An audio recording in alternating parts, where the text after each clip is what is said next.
Hello everyone, welcome to Chandra IAS classes. This is Pooja. और हम लोगों का क्या चल रहा था, MCQ सीटेट का चल रहा था, साइंस का।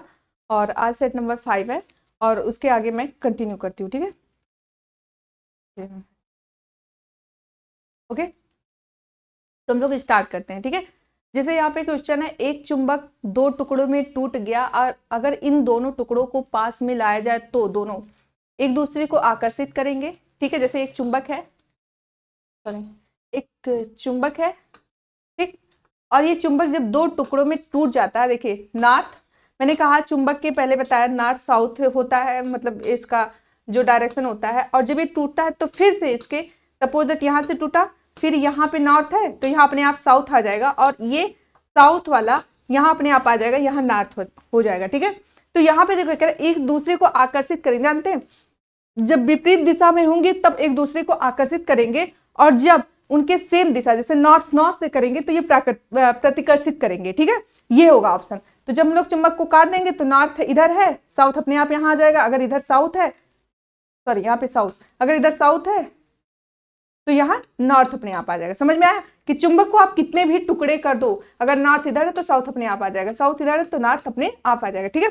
तो क्या होगा, जब सेम डायरेक्शन वाले होंगे जैसे नॉर्थ नॉर्थ तो ये प्रतिकर्षित करेंगे, और जब विपरीत डायरेक्शन होगा तो आकर्षित करेंगे। तो देखते हैं पहले ऑप्शन, एक दूसरे को आकर्षित करेंगे, ठीक है, लेकिन उसका कंडीशन हो एक दूसरे को प्रतिकर्षित भी कर सकते हैं, आकर्षित करेंगे या प्रतिकर्षित करेंगे, ना आकर्षित करेंगे ना प्रतिकर्षित, दोनों कर सकते हैं, ठीक है। आकर्षित भी कर सकते हैं और प्रतिकर्षित भी करते हैं, कंडीशन मैंने अभी बताया, ठीक।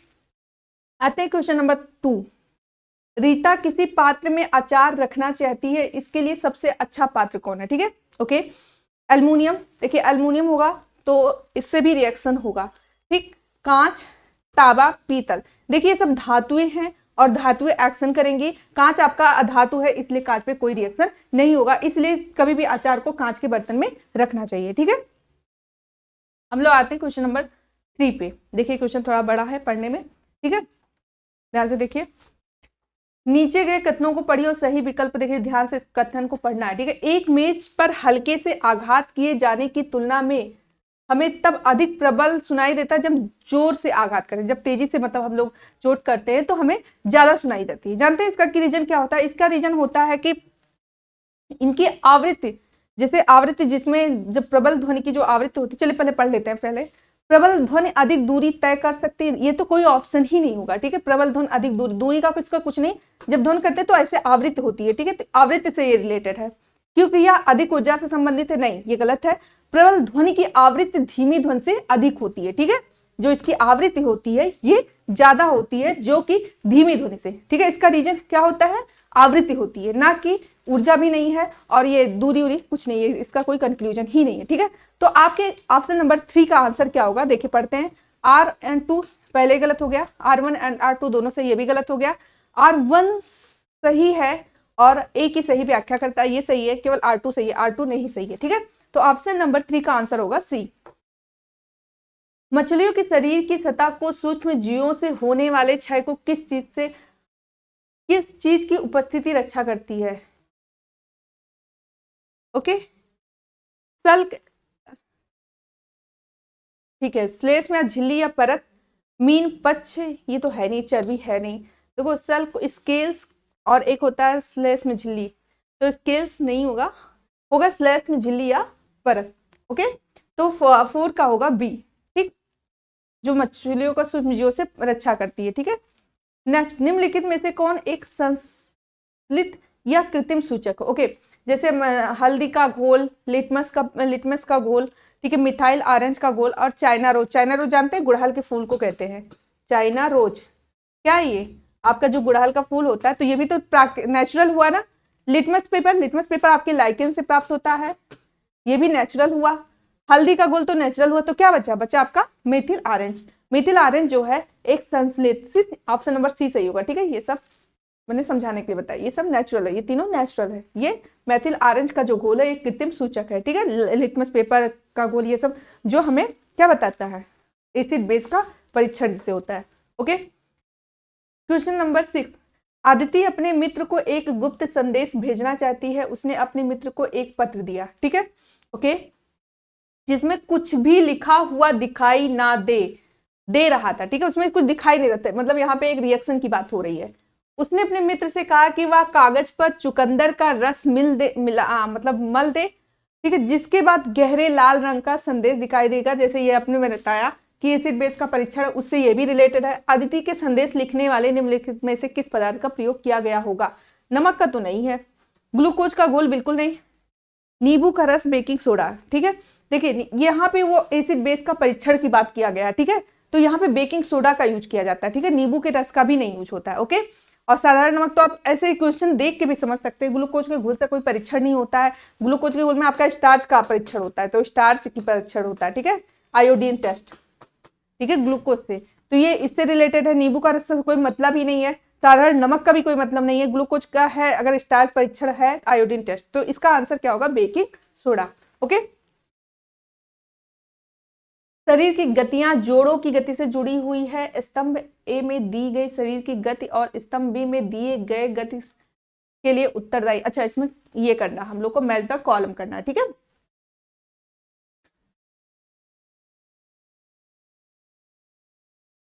जैसे देखिए आप क्रिकेट की गेंद फेंकना, ठीक है, ये एक्टिविटी है, और इसमें हम लोगों के कौन से ज्वाइंट, जैसे ये ज्वाइंट होता है, ये ज्वाइंट होता है, आपका ये हेड का भी ज्वाइंट होता है। जैसे आपका देखिए आपका एक्सिस बोन, यस बोन, ये जो करते हैं ना, यस करते हैं, इसके लिए अलग होता है, ऐसे करने के लिए अलग होता है, तो इसकी बात ही कर रही है, ठीक है। तो इसमें कौन सा होगा? इसका बात हो रहा है, ठीक है। देखिए क्रिकेट का गेंद फेंकना कौन सा? ये वाला उल्लुक संघ, ठीक, इसका यूज करेंगे। सिर को बाई और देखिए इसका ये होगा ये, ठीक है। गेंद को फेंकने के लिए आप क्या यूज करते हैं? यहां से सिर को बाई और दाई, अभी मैंने बताया, उसके लिए आपको ये धुरांग संधि, ठीक है, एक्सिस एटलस इंग्लिश में बोलते हैं, ठीक है। कोहनी की गति, देखिए कोहनी की गति क्या है? ये आपका, ठीक है, कल पूछा था, इससे एक क्वेश्चन आया था कि कौन सी गति होती है? हिंज गति। जैसे आपका दरवाजा कब्जा एक ही साइड खुलता है, मतलब एक साइड से पीछे नहीं जाता, आगे ही जाता है। वैसे हम लोगों का हाथ का कोहनी है जो पीछे नहीं जाता, आगे ही जाता है, एक ही साइड घूमता है, ठीक है। तो कोहनी की गति है कोर संधि, ठीक। हंसते हुए, जानते हैं आपका ये क्वेश्चन यहाँ पे बनता है कि आपके माउथ का जैसे ऐसा कौन सा, मतलब कौन सा जब वो हड्डी है या जबड़ा है, जोड़ है, जो कभी घूमता नहीं, नॉट मूवेबल है, तो आपका ये मैंडिबल, ठीक, तो वही जबड़े की गति अचल संधि, नॉन मूवेबल, ठीक, ये हो गया। तो इसका हम लोग कौन सा होगा? ए का 4, बी, हाँ, बी का फर्स्ट, सी का सेकंड, डी का थर्ड, ऑप्शन नंबर ए, ओके। अब आते हैं नेक्स्ट क्वेश्चन पे। देखिए यहाँ पे दिया गया पौधा दिया गया और उसमें रिप्रोडक्शन की मेथड दिया गया, ठीक है। जैसे शैवाल, ठीक है, शैवाल किससे करता है रिप्रोडक्शन? विखंडन, ठीक है, शैवाल किसे करता है? विखंडन द्वारा, ठीक है, टुकड़े से टूटना और उससे एक नया शैवाल उत्पन्न करना। यहाँ रिप्रोडक्शन की बात हो रही है, प्रजनन की, ठीक है, रिप्रोडक्शन की बात हो रही। कौन सा मतलब ऑर्गेनिज्म कैसे रिप्रोडक्शन करता है? तो जो आपका जो शैवाल है वो कैसा करता है? विखंडन के द्वारा, ठीक। दूसरा आपका फफूद कैसे करता है? फफूद मतलब फंजाई, स्पोर्स द्वारा, ठीक है, कैसे? स्पोर्स द्वारा, बीजाणु द्वारा। डहेलिया क्या होता है? डहेलिया एक प्लांट है जो कि आपकी कंपोजिटी फैमिली का है। ये कैसे करता है? ये आपके रूट्स के द्वारा, ठीक है, रूट्स के द्वारा। और कैक्टस क्या होता है? कैक्टस जो नागफनी होता है वो शरीर के कोई भी भाग अलग हो जाता है और उसे एक नया पौधा उत्पन्न हो जाता है। तो इसका ऑप्शन नंबर 8 का कौन सा सही होगा? डी सही होगा, ठीक है। हम लोग आते हैं नेक्स्ट क्वेश्चन पे। सृजन ने एक मैराथन में भाग लिया, यद्यपि वह नियमित रूप से सैर नहीं करता, ओके। तेज दौड़ने पर उसकी टांगों में ऐंठन हो गई क्योंकि वहां पे लैक्टिक एसिड जमा हो जाता है, ठीक है। एक्चुअली पहले पढ़ लेते हैं।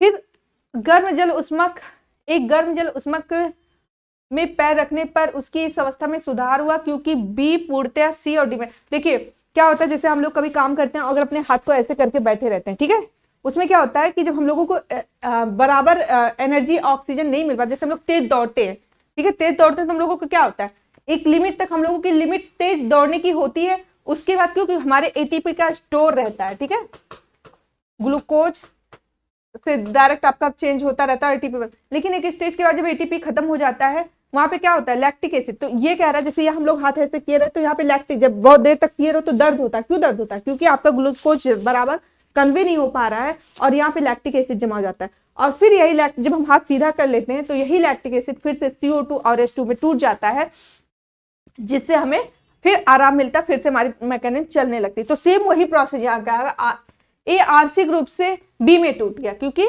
यहाँ पे ग्लूकोज जो होता है पहले लैक्टिक एसिड में टूटता है अगर ऑक्सीजन ढंग से नहीं मिल पाता है, ठीक है। लैक्टिक फटाफट, या तो जैसे आप दौड़ रहे हैं तो तुरंत रिएक्शन नहीं हो पाता है, उससे भी होता है, और फिर ये लैक्टिक एसिड CO2 और H2O में, ठीक, तो जैसे हम अपने एक हाथ का एग्जांपल जो सभी समझते हैं, तो सेम वही तो काम कर रहा है, ऐसे दौड़ रहा है तो वही तो प्रोसेस हो रहा है, ठीक है। लेकिन कह रहे हैं एक गर्म जल उद्गम में पैर रखने पर उसकी अवस्था में सुधार हो जाता है, क्योंकि जब वो रिलैक्स होता है, रिलैक्स होने पे ये कार्बन डाइऑक्साइड और जल में तोड़ता है, ठीक है। तो क्या होगा, लैक्टोज नहीं होगा, पहले ग्लूकोज होगा, glucose, lactic acid, carbon dioxide और जल, ये एक रिएक्शन है, ठीक है। प्लास्टिक के संदर्भ में निम्नलिखित कथन का चुनाव कीजिए, ठीक है। क्या है, ताप सुनमय बराबर सांचों में ढाले जा सकते हैं, ठीक है, ये हम लोगों को पढ़ना है। क्या होता है, ताप से जब इसको हम लोग करते हैं, गर्म करते हैं, तो क्या बराबर सांचों में ढाले बारंबार, अच्छा बारंबार, मैं सोचिए बराबर पढ़ रही हूँ, बार बार सांचों में ढाले जा सकते हैं, ठीक है, प्लास्टिक, तो ये तो सही है। उमस्थैटिक प्लास्टिक गर्म करने पर पिघलाए जा सकते, नहीं, ये दोबारा नहीं पिघलाए जा सकते। वैकेलाइट ताप सुनम्य का उदाहरण, ये भी नहीं है, ये भी गलत है। पॉलीथीन और PVC उसमें स्थैतिक प्लास्टिक के उदाहरण है, ठीक, ये भी गलत। ये ताप सुनम्य में बार बार सांचों में इसको ढाला जा सकता है प्लास्टिक को, ठीक है, ऑप्शन नंबर ए सही होगा। जैव विविधता के बारे में नीचे दिए गए कथनों पर विचार कीजिए, ठीक है। हाँ, जैव विविधता मतलब डिफरेंट टाइप के बहुत सारे जीवों की विविधता जिस इन्वायरमेंट में पाया जाता है उसी को जैव विविधता कहते हैं। हमारे इन्वायरमेंट में जहाँ बहुत सारे जीव पाए जाते हैं उसी को जैव विविधता कहते हैं। यह सघन वनों में अधिकतम होती है, ओके, हाँ, जहाँ ढेर सारे सघन वनों में जैव विविधता ज्यादा पाई जाएगी, ठीक है। या किसी भी क्षेत्र में पाए जाने वाले केवल प्राणी जातों की, नहीं प्राण नहीं, इसमें बॉटनी मतलब क्या, प्लांट और एनिमल दोनों, ये कह रहा है केवल प्राणी जात, तो यहाँ पे गलत हो गया। जहां पे विविधता में विभिन्न प्रकार को जीवों की विविधता है, इसमें प्लांट और एनिमल दोनों को लिया जाएगा, ठीक है, तो इसलिए गलत हो गया। या किसी दिए गए क्षेत्र में उपस्थित किसी एक स्पीसीज, यहीं से ये भी गलत हो गया, कह रहे अभी भी बोल रहे हैं बार बार कि सभी स्पीसीज को, सबको, जहां दोनों पाए जाते हैं। या किसी क्षेत्र में उपस्थित विभिन्न जीवों, पादप और प्राणी, देखिए यहाँ पे दिया गया, ये सही है कि विभिन्न स्पीसीज का उल्लेख करती है, ठीक है। तो इसमें सही कौन सा है, ए सही है और डी सही है, मतलब ए और 4, ये दोनों मैंने गलत कर दिया पहले रीजन भी बता के, तो इसमें ए और डी, ऑप्शन नंबर डी सही है, ठीक है। निम्नलिखित में से सही कथन का चुनाव करना है, ठीक है। देखिए इसमें एल्युमिनियम अधिक, जिंक एल्युमिनियम से अधिक सक्रिय होता है, नहीं, ये उल्टा बोल रहा है, ये गलत है। कॉपर फेरस सल्फेट विलयन से आयरन को विस्थापित कर देता है, ये भी गलत है। आयरन कॉपर सल्फेट विलयन से कॉपर को, आयरन जो कह रहा है CuSO4 को आयरन कॉपर सल्फेट विलयन से कॉपर को विस्थापित कर सकता है, या FeSO4, ठीक है, विस्थापित, परंतु एल्युमिनियम सल्फेट से एल्युमिनियम को विस्थापित नहीं कर सकता। हाँ, ये सही है, इससे विस्थापित हो सकता है, लेकिन एल्युमिनियम सल्फेट से एल्युमिनियम को विस्थापित नहीं कर सकता। अगला पढ़ते हैं, एल्युमिनियम फेरस सल्फेट विलयन से आयरन को विस्थापित नहीं कर सकता, ओके, तो ये भी गलत है। यहाँ पे 12 का ऑप्शन नंबर सी सही है, ठीक। प्रकाश के प्रकीर्णन की विधि देखी जा सकती है, ओके, आप जब जैसे देखते प्रकाश के प्रकीर्णन में क्या होता है, कलरफुल दिखता है, जहां से साबुन के बुलबुलों से, देखिए साबुन के बुलबुलों में आपको कलरफुल दिखता है उसका बुलबुला, ठीक है, प्रकाश के प्रकीर्णन के कारण, ओके। CD की सतह पर, ये थोड़ा सा ऑप्शन क्लियर नहीं है। वर्षा की बूंदों से, हाँ, जब बारिश की बूंदें होती हैं तो आप ये देखिए जब लाइट फोकस करती है तो वो भी कलरफुल दिखता है, वर्षा की बूंदों से भी प्रकाश का प्रकीर्णन देखा जा सकता है। चमकते कांचों को पर फोकस, नहीं, कांच के फोकस पे नहीं, क्योंकि उसमें कलर आपको नहीं दिखता, कभी भी कांच हो तो कांच से परावर्तित हो जाए ना, लाइट निकल जाएगा, समझ में आया, तो इस पे नहीं देखा जा सकता, वो पास कर जाएगा, जैसे क्या होता है लाइट यहाँ से पास कर जाएगा, जैसे ये कांच रखा तो पास कर, तो यहाँ पे तो देख ही नहीं जा सकता, तो इसमें जिसमें ऑप्शन ए और सी सही है, option a c, option number a ही, ठीक है, BCD की सतह पर पड़ता है, थोड़ा सा कंफ्यूजन है। चलिए निम्नलिखित में सही कथन चुनिए, ओके, हम लोग आते हैं क्वेश्चन नंबर 14 पे। स्थैतिक घर्षण सी घर्षण से कम होता है, लोटनिक घर्षण घर्षण से अधिक होता है। ठीक है, स्थैतिक घर्षण सी घर्षण से कम परंतु लोटनिक घर्षण से अधिक होता है। देखिए इसमें घर्षण बल की बात कर रहा है, घर्षण बल के जो डिफरेंट टाइप होते हैं उनके बारे में बात हो रहा है कि देखिए ये फिर उसका चौथा क्या है, सर्पी घर्षण लोटनिक घर्षण से अधिक परंतु स्थैतिक घर्षण से कम होता है। ठीक है, स्थैतिक घर्षण घर्षण से कम होता है, ये गलत है। लोटनिक घर्षण सी घर्षण से अधिक होता है। ठीक है, स्थैतिक घर्षण घर्षण, देखिए इसमें ऑप्शन ये भी गलत है, इससे ऑप्शन नंबर डी सही है। ठीक है, ओजोन के बारे में निम्नलिखित दिए गए कथनों के बारे में बताइए। ठीक है, ओजोन वायुमंडल में उच्चतर स्तर पर ऑक्सीजन पर पराबैंगनी किरणों का, ओजोन का सूत्र क्या होता है, उठित ही होता है, तो ये पराबैंगनी किरणों से क्रिया करने पर बनती, सही है। या सूर्य से आने, ये भी सही है, ये हमें सूर्य से आने वाली हानिकारक किरणों से बचाती है, इसीलिए जहाँ जब ओजोन लेयर में होल हो जाता है तो हम लोगों को क्या होता है, कैंसर के शिकार हम होते हैं। ओजोन ऑक्सीजन से भिन्न नहीं है, ऑक्सीजन से भिन्न है भाई, O3 होता है। ओजोन का ऑक्सीजन में अपक्षरित होना रासायनिक अपक्रिया नहीं है, परंतु इसमें से सही क्या है, देखिए फर्स्ट सेकंड सही है, सी तो गलत है और डी भी गलत है। ठीक, तो इसका ऑप्शन नंबर डी सही है। ठीक है, निम्नलिखित में कौन सा पेट्रो रसायन पेट्रोलियम प्राकृतिक गैसों से प्राप्त होने वाले उत्पाद है। ओके, पेट्रो प्राकृतिक गैस, डीजल केरोसिन रेयान, नहीं ये तो नहीं है, रेयान अलग चीज हो गया, डीजल केरोसिन अलग हो गया। पेट्रोल कास्टिक सोडा, इसमें वैसे ही समझ लो। स्नेहक तेल पॉलिस्टर बेटुमेन अपमार्जक, यहाँ पे भी नहीं, ये होगा। ठीक है, ठीक, 16 का सी सही होगा। पेट्रोलियम प्राकृतिक गैसों से, ये थोड़ा सा है डाउट में, लेकिन वैसे इन सब के पेचा सी सही है, स्नेहक तेल बिटुमेन ये आपके प्राकृतिक उसमें ही पाया जाता है। ठीक है, किसी घास के पौधे को उखाड़ने के पश्चात एक छात्र उसकी जड़ों और पत्तियों का परीक्षण करके अपने प्रेक्षकों को इस प्रकार नोट करेगा। ओके, देखिए घास क्या है, ये मोनोकॉट है।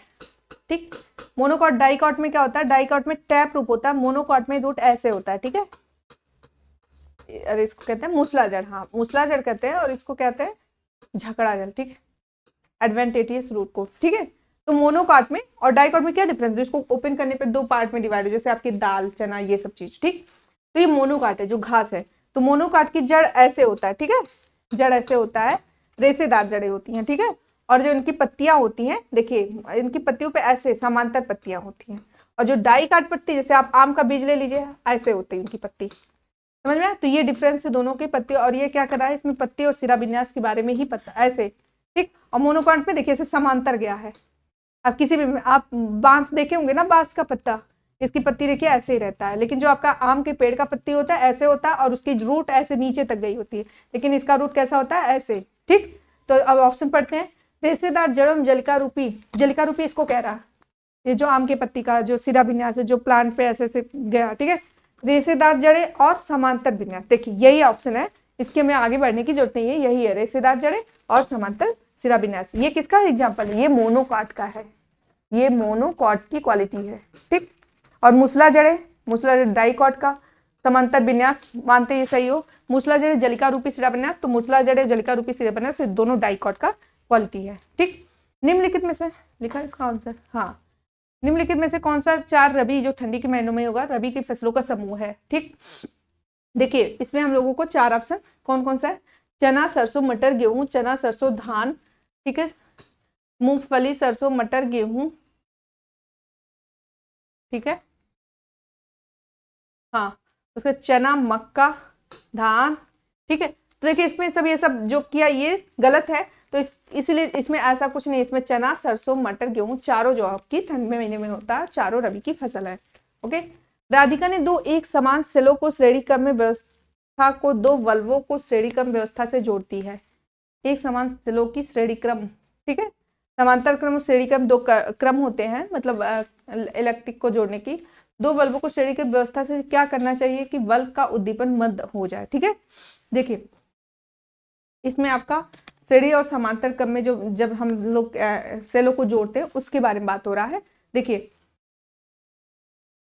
दो बल्बों को श्रेणी में जोड़ते क्या करना चाहिए कि बल्ब का उद्दीपन मंद हो जाए। ठीक है, देखिए एक सेल को एक चाक के टुकड़े से बदलना चाहिए, एक सेल को एक धातु की तार के देखिए धातु की तार के टुकड़े से बदलना चाहिए, एक सेल को। ठीक है, और यहाँ पे एक बल्ब है, देखिए दोनों में डिफरेंस है, सेल की बात हो रही है, तो यहाँ पे एक सेल को एक धातु के टुकड़े से बदलना, एक बल्ब को धातु की तार के टुकड़े से बदलना चाहिए, एक बल्ब को एक सेल से बदलना चाहिए, एक सेल को एक धातु के टुकड़े से बदलना चाहिए। ऑप्शन सही है, तो 19 का ऑप्शन नंबर बी। ठीक, निम्नलिखित कथनों को पढ़िए और सही विकल्प का चुनाव कीजिए। जैसे कथन है क्या है, श्वेत रक्त कोशिकाएं रोग उत्पादक जीवों से लड़ने में सहायक होती है। देखिए जो हमारा इसकी श्वेत रक्त किसकी बात कर रही है, WBC की बात कर रहा है। ठीक है, WBC क्या करता है, हमारा क्या करता है, रोगों से लड़ने की क्षमता होती है। ठीक है, ये हमारा प्रोटेक्शन का एंटीबायोटिक का काम करता है। ठीक है, कारण एक श्वेत रक्त कोशिकाएं अपना आकार बदल सकती हैं। देखिए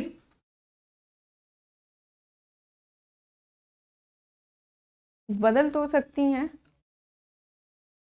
सही दोनों है। ठीक है, एक रक्त कोशिका अपना आकार बदल सकती है। ठीक है, तो देखते हैं AR दोनों सही है, ए का सही स्पष्टीकरण है, AR दोनों सही, लेकिन ए का सही स्पष्टीकरण नहीं है। ए सही है आर गलत, नहीं दोनों सही है। ठीक है, दोनों सही है लेकिन ए और ए का सही स्पष्टीकरण आर है। ठीक है, देखिए जब श्वेत कोशिकाएं जब इसमें रहती हैं आपके बेन्स में, तो इसको ठीक है, और जब बाहर निकलती है तो इसको मैक्रोफेज बाहर निकल के अपना शेप बदल के और ये जुओं को खा लेती है। जब ये क्या कहते हैं, वाहिनियां, हिंदी में इसको वाहिनियां बोलती है, वाहिनियां। ठीक है, वाहिनियां से जब बाहर निकलती हैं तो मैक्रोफेज कहलाती हैं, और इस तरह से ये जो आपकी बॉडी में जो भी माइक्रो ऑर्गेनिज्म होते हैं उनको मार देती हैं, मार के खा लेती हैं। ठीक है, तो 20 का ए। ओके, हम लोग आते हैं नेक्स्ट पे। बंद विद्युत परिपथ की संकल्पना समझाने के लिए शिक्षिका मानव परिसंचरण तर्क का उदाहरण देता है। ओके, वह मानव हृदय की तुलना बैटरी से और रक्त के प्रवाह की तुलना विद्युत धारा से करता है। ओके, तो इस अनुदेशनात्मक युक्ति का प्रयोग, देखिए जो आपका हार्ट होता है ना, ये क्या कर रहा है, हार्ट की इसकी तुलना ये बैटरी से कर रहा है। हाँ बैटरी करता है, और बैटरी से क्या, जब बैटरी से ही लग के तारों में करंट प्रवाहित होता है ना, तो ये कह रहा है कि जो इसमें, और इसमें जानते हैं ये आर्टरी और वेन की तुलना ये इससे कर रहा है, इसी में आपके रक्त प्रवाह होते हैं, तो ये बंद परिपथ है। ठीक है, ये आर्टरी में इसी में रक्त बहता है। ठीक है, मतलब अलग अलग होते हैं, मैंने स्ट्रक्चर बताया, तो मैं यहाँ समझाने के, तो ये क्या कर रहा है, एक बंद परिपथ का काम कर रहा है, ये क्या कर रहा है, तुलना किया जा रहा है। और ऐसे आपकी बैटरी से भी अगर करंट ऐसे ही पास होता है तो दोनों की तुलना किया जा रहा है। ठीक है, समझाने के लिए तुलना कर रहा है, तो ये एकदम क्लियर है, तर्क देना नहीं होगा, तुल एकदम साफ आंसर दिख रहा है कि इसमें क्या कर रहा है। ठीक है, तुलना कर रहा है, तर्क देना, तुलना, तुलरूपता, वास्तविक वस्तुएं खुले से नहीं, तुल यही कर रहा है। ठीक है, 21 का बी क्लियर दिख रहा है। आपके छात्र अभी अभी कक्षा 8 में प्रवेश किए हैं। एक NCERT के अनुसार कक्षा 7 तक पढ़ाए गए सिद्धांतों में छात्रों ने लगभग निपुणता हासिल कर ली है।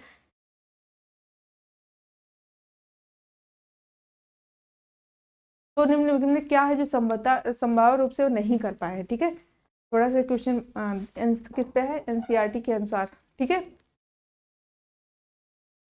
यहाँ पे आपको NCERT कॉन्सेप्ट क्लियर होना चाहिए। ठीक है, लेकिन यहाँ पे हम लोग साइंस में देखते हैं, उसमें बिजली को चलने वाली घंटी की कार्य पद्धति। ओके, कंपास की सुई पर विद्युत धारा का प्रभाव, रासायनिक परिवर्तन प्रेरित करने में विद्युत धारा की भूमिका, थर्मस फ्लास्क में उष्मारोधी की भूमिका। निपुणता हासिल कक्षा 8 में प्रवेश किए हैं। अगर NCERT के अनुसार कक्षा 7 में पढ़ाए गए सिद्धांतों के अनुसार निपुणता हासिल करते उनमें से नहीं कर पाएंगे। बिजली से चलने वाली घंटी की कार्य पद्धति, देखिए यहाँ पर प्रैक्टिकल की बात हो रही, कंपास की सुई पर विद्युत धारा का प्रभाव। ठीक है, थर्मस फ्लास्क में उष्मारोधी की भूमिका, रासायनिक परिवर्तन प्रेरित करने वाली विद्युत धारा की भूमिका। ठीक है, इसमें आपका जब तक, इसमें देखिए यही आंसर सी लग रहा है, लेकिन जब तक आपको कॉन्सेप्ट नहीं क्लियर होगा, यहाँ प्रैक्टिकल की बात हो रही है। ठीक है, थोड़ा सा कंफ्यूजिंग क्वेश्चन है, इसलिए इसको छोड़ देते हैं, आगे बढ़ते हैं। निम्नलिखित में से क्या विज्ञान पाठचर्या की प्रक्रिया वैधता के अर्थ को की सबसे अच्छी व्यवस्था है? विज्ञान पाठचर्या की प्रक्रिया वैधता। ओके, देखिए साइंस की वैधता में क्या मतलब, वैधता इसमें क्या ऐसा ऑप्शन है जो वैधता को डिफाइन करता है? ठीक है, ये कहना चाह रहा है। ठीक है, छात्रों को उन तरीकों में संलग्न होने का अवसर देना, साइंस का तो सबसे बड़ी यही है जिसमें वैज्ञानिक विषय वस्तु सृजित। चलो और पढ़ लेते हैं। छात्रों को विज्ञान की पाठचर्या के विकास में विभिन्न संस्थाओं की भूमिका, या भूमिका तो ये गलत होगा। हमें संस्था से क्या मतलब है? हमें विज्ञान में प्रैक्टिकल होना चाहिए, अनुभव होना चाहिए, खुद करना चाहिए। टीचर क्या होता है? सुविधा प्रदाता होना चाहिए। टीचर क्या करता है? सुविधा प्रदाता, मतलब केवल वो हेल्प करे, बच्चों को अनुभव दो। वैध होने के लिए स्कूल विज्ञान की पाठचर्या को निर्धारित क्रम, नहीं, ये भी गलत है। पाठचर्या की विषय वस्तु को सही और त्रुटि मुक्त होना चाहिए, त्रुटि मुक्त होना चाहिए, लेकिन अगर दोनों में पूछा जाए, विज्ञान की वैधता पूछ रहा है। ठीक है, तो छात्रों में अवसर देना चाहिए जिसमें वैज्ञानिक विषय वस्तु, कोई भी काम करने के लिए उन्हें खुद अनुभव लेना चाहिए, जिससे वो एक जानते जितना काम करो उतना आपको अनुभव होता है, उतना ही आप आगे मतलब उतना ही आपकी मैच्योरिटी लेवल बढ़ती है। ठीक है, तो जब वो खुद करेंगे तो उनको अच्छा अनुभव होगा, और विज्ञान से रिलेटेड तो वैज्ञानिक विषय वस्तु सृजित होती है। ठीक है, इसलिए हमेशा कुछ ना कुछ करते रहना चाहिए। 24, निम्नलिखित प्रसंगों में से कौन सा विज्ञान की अस्थायी अनिश्चित प्रकृति को उजागर करने के लिए सर्वोत्तम है? अस्थायी अनिश्चित प्रकृति को, ठीक, हाँ, निम्नलिखित प्रसंगों में से कौन सा विज्ञान की अस्थायी या अनिश्चित, ठीक है, प्रकृति को उजागर करने के लिए सर्वोत्तम है? ठीक है, एक शिक्षक छात्रों से उन विभिन्न तरह के पदार्थों के अनुभवों को साझा करने को कहता है जिससे वह रोजमर्रा संपर्क में आते हैं। ओके, अस्थायी की बात कर रहा है। ठीक है, ये तो डेली का अनुभव हो गया, ये अस्थायी नहीं होगा। थॉमसन ने प्लम पुडिंग मॉडल और रदरफोर्ड के परमाणु जैसी परमाणुओं की संरचना और विभिन्न अवधारणाओं की सीमाओं पर शिक्षक कक्षा में चर्चा कर रहे हैं। ठीक है, चलो ये मतलब ये, ठीक है, अनिश्चित। ओके, आगे आगे पढ़ लेते हैं। एक शिक्षक परमाणु की संरचना की व्याख्या करने के लिए आरेख बना रहा है और साथ ही उसमें विभिन्न विशेषताओं को भी उजागर कर रहा है। ओके, यहाँ पे जो चर्चा कर रहे हैं ना, वो जो मॉडल उसी पे बात कर रहे हैं। ठीक है, उसमें कुछ कर नहीं रहे हैं। तो यहाँ पे अस्थायी, अभी और पढ़ लेते हैं। पदार्थों की प्रकृति संबंधी छात्रों की वैकल्पिक अवधारणाओं का पता लगाने के लिए मुक्त सिरे पर प्रश्न पूछ रहा। ठीक है, ये सब में एक्टिविटी हो रही है, इसमें सिर्फ चर्चा हो रहा है, इसमें अनुभव का साझा कर रहा है, ये भी सही है। ठीक है, क्या कर रहा है? केवल एक मतलब अनिश्चित प्रकृति के बारे में, ठीक है, जो है उसी के बारे में केवल चर्चा हो रहा है, तो यही होगा। क्योंकि यहाँ पे क्वेश्चन पूछ रहा है तो बच्चा अपना दिमाग लगाएगा। देखिए ऐसे ही क्वेश्चन तब बनते हैं। ठीक है, परमाणु व्याख्या करने के लिए आरेख बना रहा है, इसमें भी कुछ एक्टिविटी, इसमें सिर्फ चर्चा कर रहा है। ठीक है, तो option number B. Question tough है। तुलसी उपासना छात्रों को यह समझाना चाहती है कि हवा हमारे चारों ओर है। ओके, निम्नलिखित में कौन सी गतिविधि इस पाठ उद्देश्य के साथ सबसे अधिक जुड़ी? ओके, एक सुई का उपयोग करके हवा में भरे गुब्बारे को हवा से निकालना। ओके, ये प्रैक्टिकल करके बता रही कैसे प्रूफ करना है। ठीक है, एक हवादार कमरे में माचिस की तीली जलाना। ओके, पिछले 3 महीनों में हमारे आसपास की हवा की गुणवत्ता के विश्लेषण। तो जहां आ गया, जहां प्रैक्टिकल, दोनों में थोड़ा सा प्रैक्टिकल है तो दोनों को हम लोग महत्व देंगे, इसको तो पहले काट देंगे। ठीक, वाष्पीकरण और संघनन की व्याख्या करते हुए एक अनुक्रम लेकर, हवा की बात हो रही है, अगर हमें हवा दिखाना है तो हमें ये चीजें तो नहीं मतलब है, ये दूसरी चीज ही हो गई। ठीक है, ये तो स्टेट की बात हो गई। ओके, तो यहाँ पे देखिए इसी दोनों में कोई सही है। एक सुई का उपयोग करके हवा में भरे गुब्बारे को हवा से निकालना, एक हवादार कमरे में माचिस की तीली। अगर दोनों में एप्रोप्रिएट, अगर गुब्बारे में जो हम लोग हवा भर रहे हैं, क्या हवा हमारे चारों ओर है। एक सुई का उपयोग करके हवा से भरे गुब्बारे को निकालना। ठीक है, एक हवादार कमरे में माचिस की तीली जलाना। ठीक है, तो ये ऑप्शन नंबर ए होगा। ठीक है, हम लोग पहले एकदम दिखा रहे हैं कि हम लोग इसमें भरा हुआ गुब्बारा है और उसको जब क्या करते हैं, जब उसको सुई से जब लोग पिंच करते हैं तो क्या होता है, उसका हवा निकल जाता है। ठीक है, और वो क्या होता है, आपका जो गुब्बारा होता है वो क्या होता है, पिचक जाता है। तो इससे यही पता चलता है कि इसके अंदर हवा भरी थी।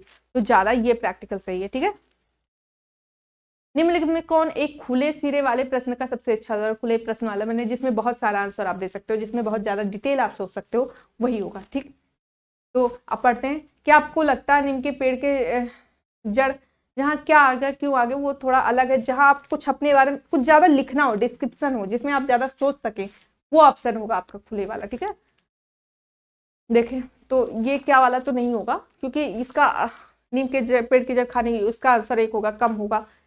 अंकुरित बीज की विशेषताएं क्या होती हैं? ओके, एक ऐसे जीव का नाम बताओ जो मांसाहारी, ये भी एक आंसर होगा।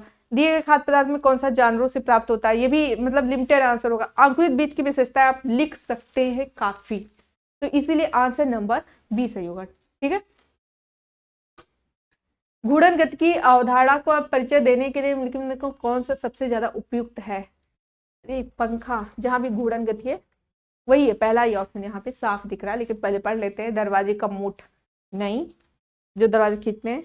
रस्सी चरखी प्रणाली, नहीं, वो ऐसे खींचते हैं ना, ऐसे खींचते हैं।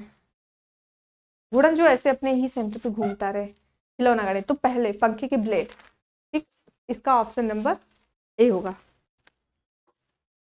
छात्रों में दहन को प्रभावित करने वाले कारक की अवधारणा समझ का आकलन करने के लिए, ठीक है, अच्छा नहीं, कौन सा वास्तविक कार्य सर्वश्रेष्ठ उदाहरण होगा? देखिए, ठीक है, उनको दहन को प्रभावित करने वाले कारण, ठीक है, ये हम लोगों को दिया गया है, और इसमें हमें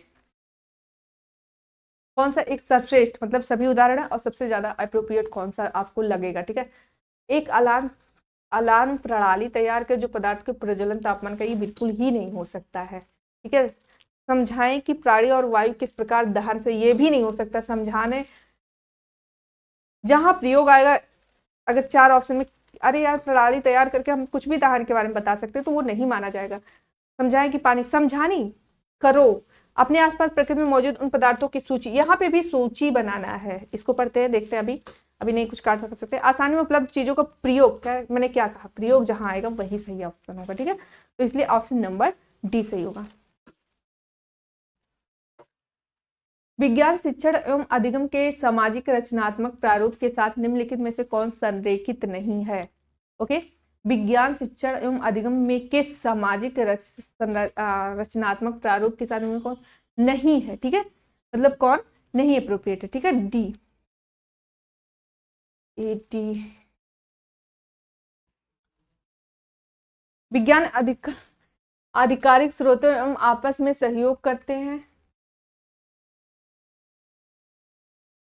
विज्ञान शिक्षण अधिगम में सामाजिक रचनात्मक प्रारूप के साथ निम्नलिखित में से कौन सा संरेखित नहीं है? विद्यार्थी आधिकारिक स्रोतों एवं आपस में सहयोग करते हैं जिससे वो विश्वसनीय वैज्ञानिक व्याख्याओं पर पहुंच सके। चलिए पहले 29-30 करते हैं, फिर देखते हैं। निम्नलिखित में से कौन सा कथन विज्ञान परखशील है, कथन की सही व्याख्या करता है? ठीक है, देखिए इसकी व्याख्या करना है, यानी इस चार में से। ठीक है, विज्ञान विकासशील है, विज्ञान पूर्वानुमान मतलब जो पुराने विचारों को माने नहीं। विज्ञान एक सामाजिक गतिविधि है, विज्ञान रैखिक रूप से अग्रसरित होता है, ये भी सही है, ये भी नहीं सही है। देखिए विज्ञान विकासशील है, देखिए अब अप्रोप्रिएट देखना, हाँ विज्ञान हमेशा विकासशील है, विज्ञान हमेशा अचल रहता है, मतलब सॉरी बदलता रहता है, तो ऑप्शन नंबर ए होगा। अब हम लोग फिर से 29 पे आते हैं। विज्ञान शिक्षण अधिगम के सामाजिक रचनात्मक प्रारूप के साथ निम्नलिखित में से कौन संरेखित नहीं है? ठीक है, नहीं आ गया, यानी 3 है, 1 नहीं है। ठीक, ओके, विद्यार्थी आधिकारिक स्रोतों से एवं आपस में सहयोग करते हैं जिससे वो विश्वसनीय वैज्ञानिक, हाँ देखिए जब साथ साथ काम करना, प्रयोग करना, ठीक, अनुभव लेना, खोज करना, ये सारे विज्ञान के जब ये वर्ड आते हैं ना, ठीक है, सहयोग करना, प्रैक्टिकल करना, तब ये सब जहां भी ये सब आंसर आए वो सही होता है। ठीक है, अचल ना होला मतलब चलते रहना, बदलते रहना, ये सब विज्ञान के वर्ड है, तो यहाँ पे ये चीज है इसलिए ये सही है। ठीक, विज्ञान का प्रतिपादन परिघटनाओं की सत्यभाषी व्याख्याओं के रूप में, प्रतिपादन परिघटनाओं, देखिए जो घटना हो सत्यभाषी व्याख्याओं के रूप में जिन्हें तर्क वितर्क द्वारा, हाँ विज्ञान साइंस क्या करता है, तर्क रीजनिंग को मानता है, तो ये भी सही है। हाँ तर्क वितर्क भी आया, एक वर्ड ये भी पकड़ लो। ठीक है, ये 3 4 5 वर्ड जो होते हैं कीवर्ड होते हैं, इस कीवर्ड से भी हम आंसर कर सकते हैं। ओके, विद्यार्थी अपने व्यक्तिगत अनुभव आ गया, मैंने पहले बताया जहां अनुभव आया वो भी सही है। ठीक है, परिघटना के अनुभव आ रहा है, अनुभव खोज साथ साथ मतलब प्रैक्टिकल हेल्प करना, एक दूसरे का प्रयोग करना, तर्क वितर्क करना और विकासशील होना, ये सब साइंस के वर्ड है, इसी वर्ड से आधा आप क्वेश्चन कर सकते हैं। ठीक है, तो ये देखिए जो मैंने बताया ये अनुभव वाला भी वर्ड आ गया यहाँ पे। विज्ञान का प्रतिपादन एक तथ्यों, नियमों, सिद्धांत। हाँ, विज्ञान को काटना कहाँ है, कहाँ मुझे आंसर गलत करना, जहां पे भी सिद्धांत आ गया। विज्ञान सिद्धांत को नहीं मानता है, जो आज है वो मानता है, कल ये चेंज भी हो सकता है, इस सब चीजों को मांगता है, प्रयोग मांगता है। जहां सिद्धांत आ गया, पूर्व अनुमान आ गया, ये सब नहीं मानता। प्रैक्टिकल मानता है, आज क्या है वही मानता है, कल क्या होगा ये नहीं जानते। विज्ञान चेंज होता रहता है, ठीक है। तो जहां से जैसे ये सिद्धांत वर्ड आएगा तुरंत आंसर काट देना, ठीक है। तो यही ऑप्शन नंबर डी होगा। तो आज हम लोगों ने 30 क्वेश्चन कंप्लीट कर लिया है और इसके आगे हम लोग नेक्स्ट अगला सेट लेके आएंगे। और इसके पहले पीछे वाला भी वीडियो देखिएगा, इसके पहले भी आपके 4 सेट है, ठीक है। और सारे क्वेश्चन यहाँ पे आपको आपके सिलेबस से रिलेटेड है, ठीक है। तो थैंक यू।